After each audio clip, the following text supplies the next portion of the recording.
Ladies and gentlemen, please help me welcome Dr. Gcina Mhlophe. It's good to be here. I sometimes feel like I do not have adequate information or I'm not adequate enough to be that custodian of culture, tradition, rituals. Give me, honestly, my practical ways of making sure that I don't lose that sense of being African and transferring that to the next generation.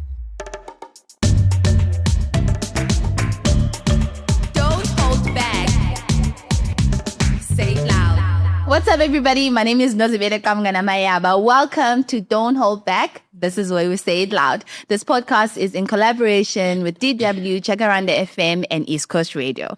Now, let's get into it. Betuna, do you remember when we were growing up and someone visits your house and they ask where the elders? You often say, Mama or Dada. Or whenever something happens around your area, woman of prayer, and your mom goes out in a show, to see what was happening. Newsflash, we are Omama Bomtandazo now. And I can't deal. When did it get to that? But most importantly, one of the conversations that I've been having with friends, with associates, with my network is, are we actually ready to be Omama Bomtandazo? Or to be the custodians of culture, rituals, traditions, and also understanding that we have now the responsibility of passing all of those to the next generation. I have a special guest today. I was so excited to confirm that she was coming in studio. She is a poet, a storyteller, an author. To the younger generation, she is our Miss Rachel. Just to bring you context, our kids, literally their face shines whenever they see Miss Rachel on TV. This is how we were when we were younger. Whenever we saw her bright smile, looking at us as if she knew us by name. Ladies and gentlemen, please help me welcome Dr. Gcina Mhlophe. Yay. How are you? I'm very well, thank you. It's good to be here. I've been trying to pinch myself. Honestly, I cannot believe you are here with me. When you walked in, I literally had goosebumps because I remember my childhood. Honestly, seeing your face, seeing your smile, seeing how passionate you were when you were telling your stories. Yeah. When I say it felt like you knew us by name. And just in the way that you told your stories to us. It has always been so important to say, I'm telling the story to this particular audience and children of all ages. It felt like I'm focusing only on the little ones, but the mothers listened, the sisters, the teachers, the brothers, the fathers. People have listened to that storytelling from all those many years ago. And people sat next to the radio. Yeah. The radio was this powerful medium, and it continues to be even today. And television is such a heavy medium, because if we forget to project and present ourselves in a way that is about nation building, about self-love, about self-respect, then we are losing something. Let's use the cameras to the best of our ability. Okay, Ma, before we get into the topic and discuss more, there's a tradition on the show. I ask every guest to please bring in a snack that we can share. Yeah. So I'm really excited to see, what did you bring? I brought a seed bar. Okay. Because I love seeds, I love honey, I love fruit. I love all the delicious things. In the Zakaya, man. In the Zakaya, nation building. Yeah. Okay. I want the story behind the sunflower and sesame almond brittle bar. Okay. Later on, when we're almost done with the show. Let's get into it. First things first. Ma, what's the one traditional ritual that you remember from your childhood that you still uphold to date? Both my parents, Ubaba Hammersdale was not only, I say I come from the house of song and prayer. Even though you can tell I've got a double bass voice, it didn't matter what type of voice you've got. Yes. We had to sing at my father's home. Yes. We had and we had to pray. And we honor the Almighty God, we honor our ancestors, because this is the God of our ancestors. It is not the God who came from Europe with that lovely, lovely Bible. I don't know if you ever heard of the great man called Unsikana Gagaba. ulothixo omkhulu osezulwini home na. He composed that song because he wanted that rhythm that touches the ground when you honor the Almighty. We are the children of the soil. You see, so for me, it was always that belonging to come from a house of song and prayer, and also eating healthy food. Okay. Before we started, we were talking earlier on, and you were touching on, there's more that you do. You don't just write or tell stories. You have an organization or a project, Gcina Mhlophe, custodians of culture. I've seen you as a storyteller and how you have been able to bridge the gap between generations using culture. Why is culture so important to you? Culture is very important to me because it's about having a sense of self, having a sense of belonging, and growing into being. You're constantly growing into being a bit older, a bit wiser, and be a bit more experienced in different ways, and learning from the different people who are around you. Masibeka ngesixhosa ke uzawuthi intaka yakhela ngentsiba zenye. Ngesizulu inyoni yakhela ngamaqhubu enye. A bird layers the nest with the small feathers, the down of other birds to make it soft. And so I grow by learning from other people, and I hope I'm sharing whatever it is that I have experienced over the years, over the decades, with those who come after me and those who are around me. So for me, it's extremely important to be telling stories, but I'm doing art in education constantly. And Gcina Mhlophe is the organization that is the umbrella body of all the other projects that we do. Amazing. Now, with our generation, I've been very, it's very interesting for me to follow some of the debates and the narratives around culture and tradition. Because on one side, the argument is culture evolves, culture changes. Then on the other side, whenever it's convenient for someone will say, no, but as much as culture evolves, there are some things that should not change, that should always remain the same. Where do we find the balance? Because for me and for many other young people out there, they always say, you always say culture changes whenever it's convenient for you, or culture doesn't change whenever it's convenient for you. Where do we find the balance? Let's say the sun always rises in the east. I don't know if you ever noticed. Yes. And it sets in the west. Yes. And let's say water is this one thing that we can never live without. You can't live without water. So you cannot live without your own culture. You can go around dabbling and trying so-and-so's culture. You want to be Jewish tomorrow. You want to be Muslim kusasa. You want to be Pakistani. You want to be Ethiopian. And who are you? Having that sense of self, no matter how much culture evolves, but there's something that is done in your own family and community, that central fireplace, eziko. We keep on reigniting our own fires, no matter how much we change. Look at us having this conversation now in a studio. But we don't forget where we come from. We keep referring to our own languages in the place where we were born, in the place where we were groomed and cultured. You know? And abantu bakuthi babebethi mangabe when you behave in a particular way, but you're not a person. You must earn your personhood.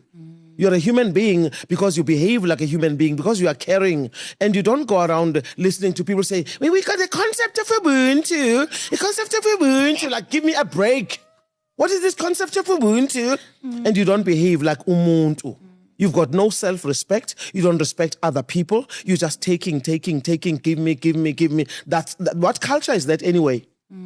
All over the world, we're about respect. We're about wanting the very best that we can for ourselves and our families.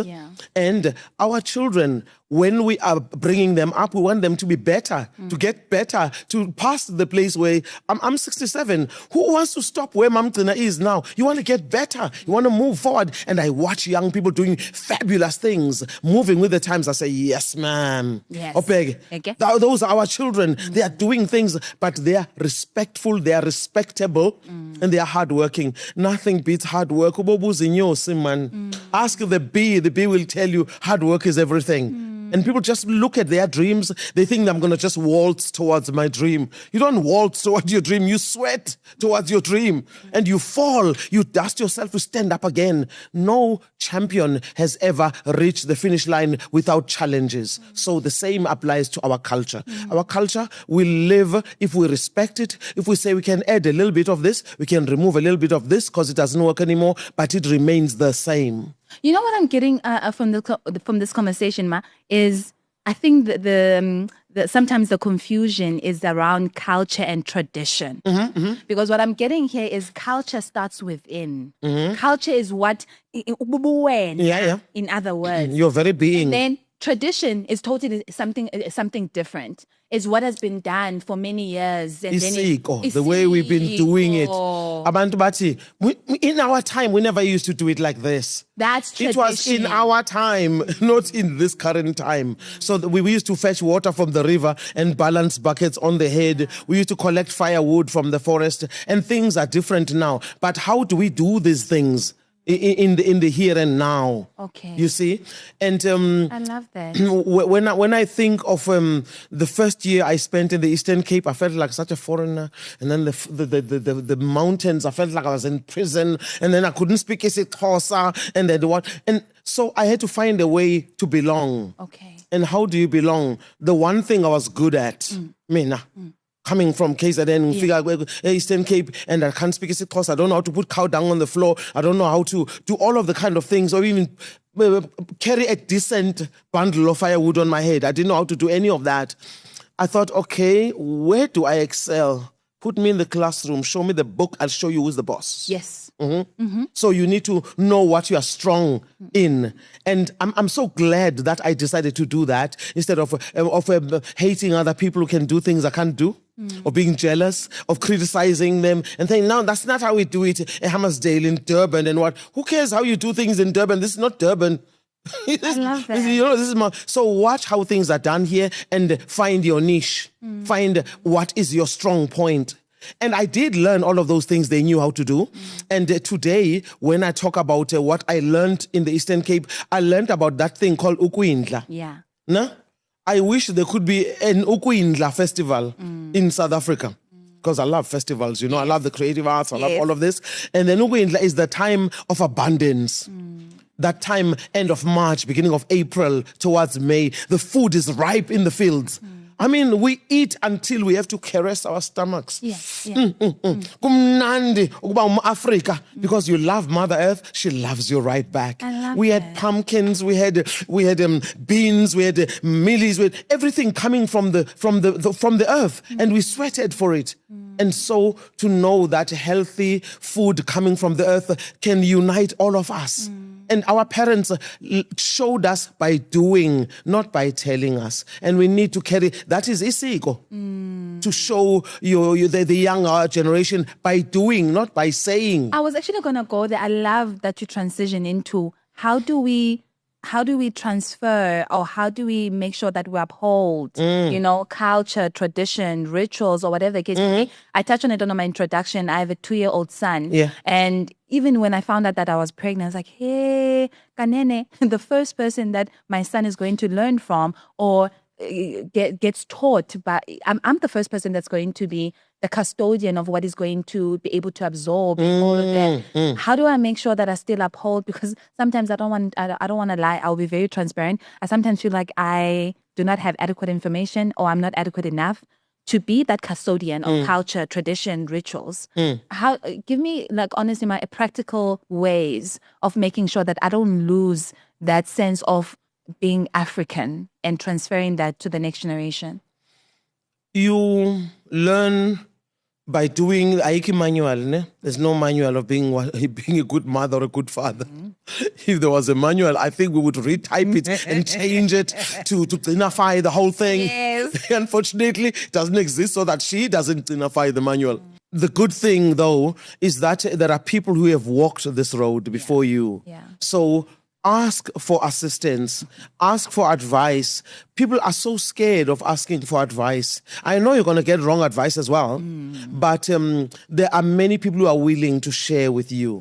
And other people, you just watch them. You don't even have to talk to them. You just watch. You know what?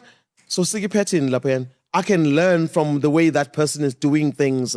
And you do it your way, but having access to and bring it to your way of doing things, because every family is different, every mother is different, and every child, every father is different. My father was very gentle and he didn't speak loud. And he taught in a very beautiful kind of way, and he was not upset with Gcina, who never stopped asking questions. Kosi yami, what are you going to do with this last born child of the Mhlophe family? And I'm so grateful that I asked all of those questions. But my mother, sure, when you grew up in my mother's army, it is work. Why? Not in a couch. Man. So she had no time for playing. You have to work. And I think she must have had emails from God. And then God sent her emails and Lalel, this last born child of yours, who is always asking questions and who's always wondering why things are done like this and not like that, she's going to be very successful. And the more successful you become, the harder you must work. People think you become successful and then you stand at the top of the mountain and then you just chill and bask in. No. The more successful you become, the harder you must work. And I'm so grateful I grew up in my mother's army. I love that you say in my mother's army. On that note, Ma, I'm going to play a game with you. Quick one is called Rapid Fire Questions. Okay. Don't think too much about it. The first thing that comes into your mind. Okay. So first question, if culture were a flavor, what would it be? It would be honey. Why? Because honey, it is healing. It is medicinal. It can be decadent. It is so delicious.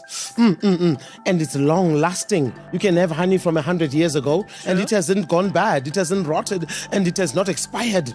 I got you. Timeless. A childhood tradition you'd love to see make a comeback.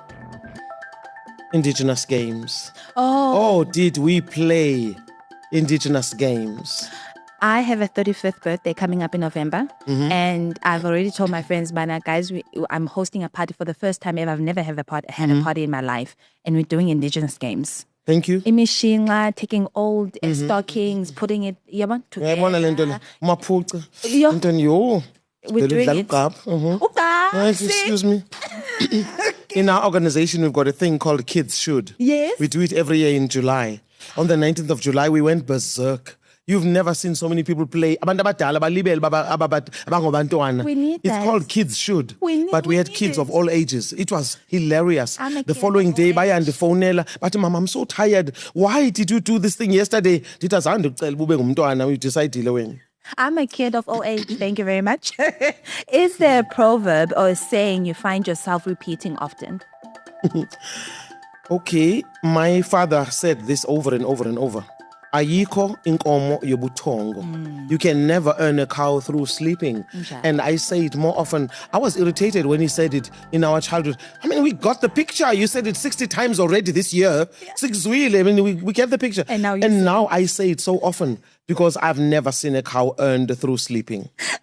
Storytelling around the fire or TikTok reels? Which one wins for you? I still think storytelling around the fire.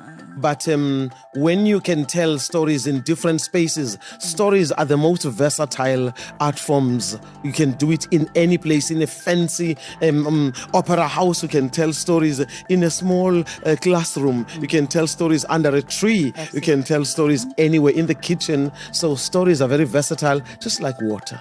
Who's the one storyteller, past or present, that shaped you? Let's say two. Okay. One of my favorite storytellers was Mama Nejali. Mama Nejali used to tell stories go Radio Zulu. Yes. Anyway, I didn't have enough time to listen to her because when schooling and I had a master storyteller, my grandmother. Okay. She was the master storyteller. You would ask questions. In fact, I do have a story about that. And she'd tell me a story. She taught me the art of listening. She taught me the art of appreciation of language. The way she used language. Delicious. You are the first person I heard this from. Kos Nganzomi. Away. To this day, every time I hear it, like literally I have goosebumps because I remember listening to you or on the radio watching. Yes. Kos Nganzomi. I love it. Away. Ma, let's get into a second part of, our episode. So, my mom-in-law recently passed away beginning of the year. Yes. And I am the only makoti. I do not have sisters-in-laws. And it was the first time feeling, wow, oh, okay, what's this? What stage am I at? Because with her passing, I realized that I'm the next best thing to a mom, to a female mother hen around the home. Matriarch. And everyone was asking me, so makoti sizokwenza njani? Like, hey, I don't know. Why are you asking me? Right? How do you prepare someone for that stage so that we don't feel overwhelmed? We're actually comfortable when we get to, that stage. How do you prepare someone for that? You are never old enough for these big challenges in life. And when you reach that, it hits you by surprise every single time. But there are people around you who can share and say, it happened to me. In fact, I was younger than you when this happened. In fact, when this happened, I was lying in bed sick. I had to get out of bed and step up. So there are people who have got experiences to share with you. Unfortunately, it's at short notice. It's not like you've got a whole year to hear these anecdotes and all of that. You've got to act now. And so when you see these challenges, you're amazed at how much the suitcase at the back of your head has stored over the years. You think, I remember this happening. That suitcase is a treasure trove. It's got so much to share with you. And don't be scared to maybe make a mistake because somebody will say, Makota kwenziwa kanje. Mamela mama kabani, ungayenzi lento le awuhloniphi xa wenza kanje. Because at the core of it is respect. Respect of the way things are done in this family. And maybe they can't be done exactly the way they were done 35 years ago or 40 years ago, but you add what was and what is. Amazing. And move forward. Ma, I've heard this countless times from abantu abadala. Yo, the generation does not listen. They do not uphold culture. They're very disrespectful. From your experience, is that the case? Where's the disconnect? Every generation will say to the future generation, Animameli, you're not doing things the way we did it in our time. I promise you, when you are my age, you're going to tell the younger ones they don't do things the way you did them in your time. Anyway, but I think there's reason for older people to say, just watch it. Okay. You can move with the times, but please don't lose everything. Okay. And don't go around copying. There's cultural imperialism that we are fighting on a daily basis, not to mention losing our African languages. Yeah. And if they had their way, those cultural imperialists, they want to strip us of our skin, then put their own skin on us. You understand? And they would like us to take away our irises and have blue eyes and have gray eyes and to do everything in a European kind of way. And we don't want to be Europeans. We are Africans, abantwana be-Africa.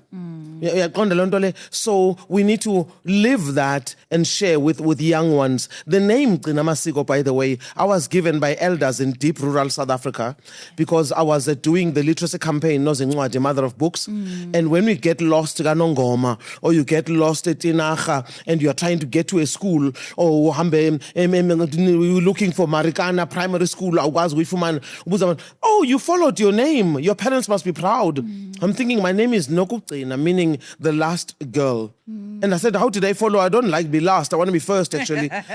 But are you not Gcina Masiko?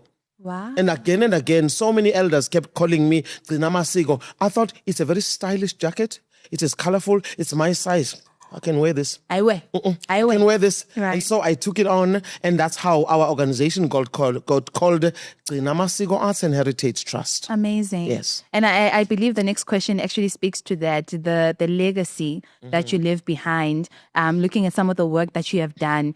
What part of culture do you want to be remembered for? Two things I repeat very often. Anybody who's met me will know Gcina Mhlophe says this very, very often. Why do I tell stories?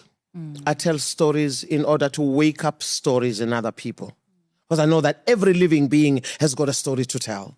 So I tell stories in order to wake up stories in other people. If I can do that every single time I tell a story, I say mission accomplished. And then another quotation, that's a typical Gcina Mhlophe quotation. I say, until we see a brighter future in our children's eyes. Not much of what we do today has any value. Singakaliboni ingomso eliqaqambileyo emehlweni abantwana bethu. Esikwenza namhlanje akunto yanto. So that brighter future in our children's eyes, that's what I'm striving for every single day until the day I die. Amazing, amazing. With that, Ma, let's do our snack. Let's have our snack. What's the story behind the sunflower, sesame, and almond brittle bar? It comes from me loving izinto ezimnandi ezifana namaqunube, Okay. berries. Yes. I love berries, all kinds of berries. Yes. I love nuts. I love seeds. I don't know if you've ever opened a pumpkin and then you want to cook the delicious pumpkin dish. It's Yes. delicious. That's food of my childhood. The aroma, takes me back in time. And then there are the seeds there. And then we would take them and toast them on a little pan or on a lid of a black pot. And then toast them. Eat. And then you start eating. Sometimes you don't even put salt on it. The taste is round. So it is my yearning for my childhood. And then I found sunflower, sesame seeds, all kinds of seeds, chai seeds. I just love all of these seeds. And very often they put ground nuts and mix that. And they put honey. Of course, I'm addicted to honey. I can never have enough. When people say they can't speak isiZulu, I say, I teach you one word. What? I say, uju, U-J-U. That is honey in isiZulu. Uju. That's my addiction. Love it. Now, I can't wait. Let's taste our sesame seed bar. I've never had one, actually. You never had one? No. I always have to have it in my bag. When I'm hungry, I don't eat the fast food. I go for the seed bar. Senjinji. Come on. Senjinji. Guys, there's even art to There's it. art to breaking this thing. Yeah, wasn't it? Okay. There's a small one. Thank you. What do you say? A woman after my own heart.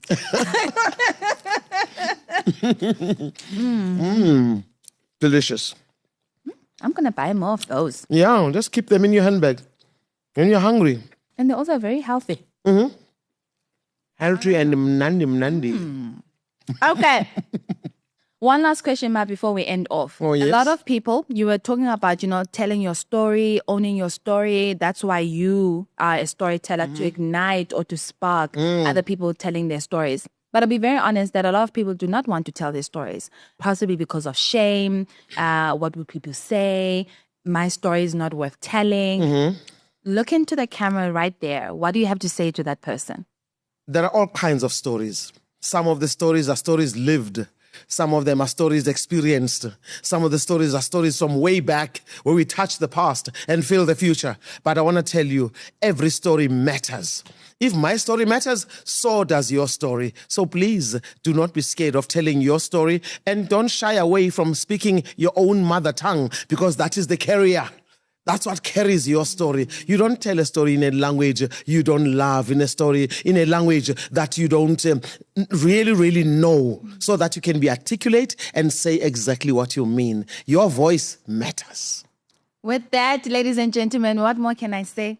I think the aha moment for me, and I'll remember it for the rest of my life. I've been struggling between culture and tradition, and for a long time feeling inadequate to be a custodian of culture and tradition and to pass it on to the next generation. Yes. But you reminded me today that no, it starts within. Culture starts within. It's the upholding of ubuntu, umntu ngumntu ngabantu, however way you do that. But that's what centers it. I'll forever cherish that. Sis Nozi, I want to say to you, we are a long-memoried people. We are a long-memoried people. There's so much that is inside your own DNA that you can remember. You don't even know how you remember it. We are a long-memoried people. Ma, thank you so much for coming through. Thank you so much for this conversation. I appreciate you. I celebrate you. I am giving you your flowers. Thank you for making our childhood so memorable. It is an honor to be here. And let's keep telling our stories. Amazing. With that, ladies and gentlemen, thank you so much for joining us today. This has been Don't Hold Back, where we say it loud, a podcast in collaboration with DW, Jacaranda FM, and East Coast Radio. Please catch this episode wherever you get your podcasts and on YouTube. Until next time, thank you so much for joining me. I'm Nozibele Kamgana-Mayaba, your host. Don't hold back. Say it loud.